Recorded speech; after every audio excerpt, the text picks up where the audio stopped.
Здравейте хора, докато ще отправим такова кличката да сложа двигателите, аз ги сложих. Осъзнах, че трябваше да купя нови гуми. Но тук гумите са много меки, ето не трябва така.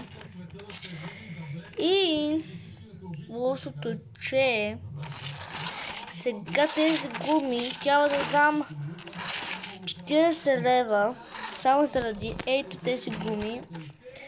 Защото явно някъде са умекнали и не може чак тук и стоят батериите, хора. Тук има батерии.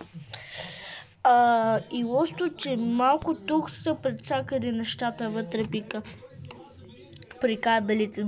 Допреди малко се работеше, но сега ето тук, хора, вижте, ето тук този кабел е развален.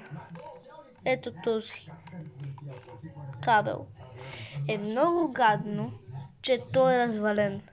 И сега двигателите не могат да върват. Те са нови, да, тук ще ви казах. И тук този двигател работи, но този не работи предницата. И сега дава само на задна. Нормално ли е?